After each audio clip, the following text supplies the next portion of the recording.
क्रूर नैनी ने नन्हे बोरोवर्स को कांच के एक जार में फंसा दिया और फिर जार के मुंह को प्लास्टिक रैप से सील कर दिया। उसने हवा के संचार के लिए टूथपिक से उसमें कुछ छेद कर दिए। जब एरियटी दौड़ते हुए घर पहुंची तो उसकी माँ वहां नहीं थी। उसने जमीन पर गिरा हुआ चायदान और अपनी जगह से हटा हुआ छत का टाइल देखा और वो तुरंत समझ गई कि कोई उसकी माँ को ले गया है। अब वो मदद के लिए केवल शो के पास जा सकती थी, लेकिन शो को अपनी योजना में बाधा डालने से रोकने के लिए नैनी ने चुपके से दरवाजे को चाबी से बंद कर दिया और एक दुष्ट मुस्कान चेहरे पर ले आई। नीचे लौटकर नैनी ने पेस्ट कंट्रोल कंपनी को फोन किया और उनसे बाकी बोरोवर्स को जिंदा पकड़ने के लिए आने को कहा। तभी एरियटी शो की खिड़की तक पहुंची और उसे जोर से आवाज दी। उसकी आवाज सुनकर शो ने तुरंत खिड़की खोल दी। एरियटी ने उसे बताया कि उसकी माँ को इंसानों ने पकड़ लिया है। उसे लाचारी में रोते देख शो के मन में सुरक्षा की भावना जगी। उसने अपना हाथ आगे बढ़ाया और धीरे से आश्वासन दिया कि वो मदद करेगा। ये सुनकर एरियटी ने रोना बंद कर दिया और उसके हाथ पर कदम रख दिया। शो ने धीरे से उसे अपने कंधे पर बिठाया और दरवाजे की ओर चल दिया। घर में अब केवल वो और नैनी ही थे। दरवाजा बंद पाकर उसे और भी यकीन हो गया कि नैनी ही अपराधी है। फिर वो बगल के कमरे से रास्ता खोजने के लिए खिड़की से बाहर निकला, लेकिन पास वाली खिड़की भी बंद थी। सौभाग्य से एरियटी पास के एक संकीर्ण अंतनाल से अंदर जा सकती थी। अपनी बालिका हुक की रूप में उपयोग करते हुए वो पर्दे पर चढ़ गई। पूरे बचाव अभियान के दौरान दोनों ने अपनी अपनी भूमिका निभाई। एरियटी द्वारा कुंडी खोलने के बाद शो ने खिड़की खोली और उसे वापस अपने कंधे पर बिठा लिया। वे नीचे गए और देखा कि नैनी फोन पर पेस्ट कंट्रोल कंपनी को निर्देश दे रही थी।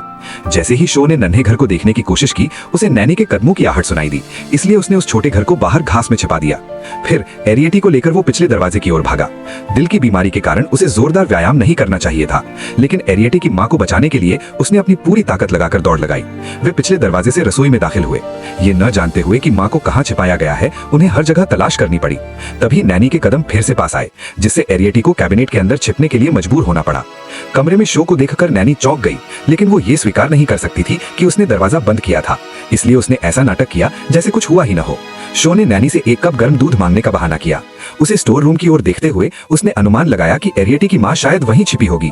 मौका पाकर शो कैबिनेट की ओर गया और चुपचाप एरियटी को सही दिशा का इशारा किया। एरियटी ने खुद को फर्श पर उतारने के लिए एक रस्सी का उपयोग किया, फिर स्टोर रूम की ओर भागी, जबकि शो नैनी का ध्यान भटकाने चला गया। स्टोर रूम के अंदर एरियटी एक सीढ़ी का उपयोग करके एक शेल्फ पर चढ़ गई। अपनी मां की आवाज का पीछा करते हुए उसने उन्हें ढूंढ लिया। वो कांच के जार तक पहुंची और प्लास्टिक रैप को फाड़ने के लिए हेयर पिन का उपयोग किया, जिससे उसकी मां आजाद हो गई।